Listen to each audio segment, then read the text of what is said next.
Are you happy? I am Ephthemius, communicator of the book Egonect. The Egonect is available at Amazon. A Whisper 1971. We must start thinking logically and acting as the celestial and immortal life which we really are. The earthling must free themselves totally from the tragic conditions and relative feelings of this selfishness in us that is dragging life to the bottom of hopelessness. We already know that if something is really immortal, it does not need to count infinity, and so it makes no sense for us to limit the boundaries of our life and to confine ourselves within any amount of time or space.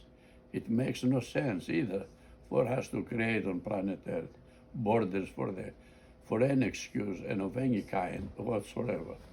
When even the wild animals have total freedom of movement to cross our continents than us.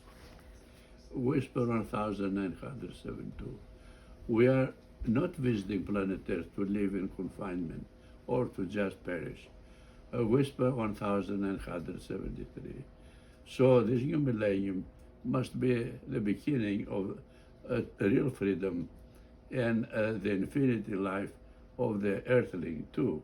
And I hope that by now we understand that this visual spiritual entity, the earthling, is not in any disadvantage.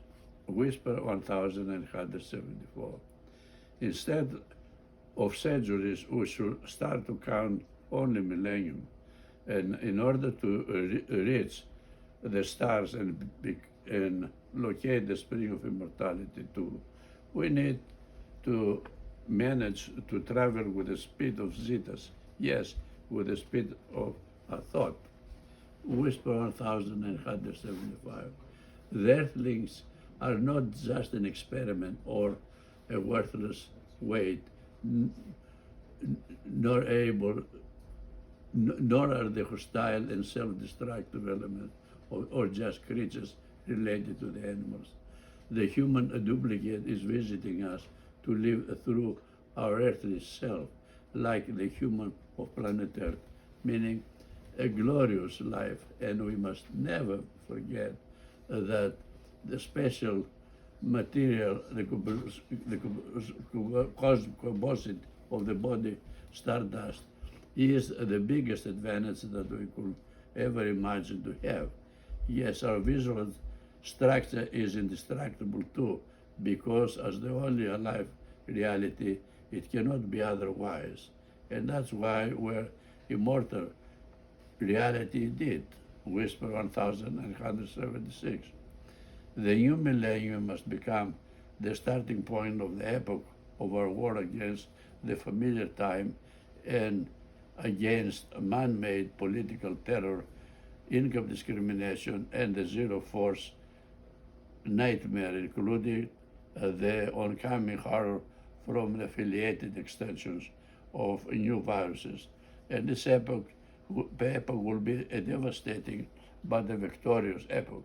Yes, we are going to live in the soft gray time zone of the era of an old zero, a zero without a number in the front of it, meaning just an empty or plain zero time.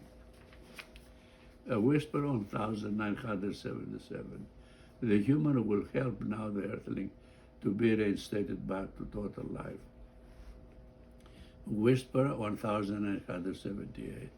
We must humble time's power and ease the negative effect upon us, but first we must defeat and destroy the zero force in order to be able to concentrate and put forth all our self-esteem, knowledge, and especially if we need to achieve something so grand and important as, of course, is the elimination of the adverse effect of all kinds of greed and awful results of the destructive viruses, diseases, and negative kind of time upon our total self.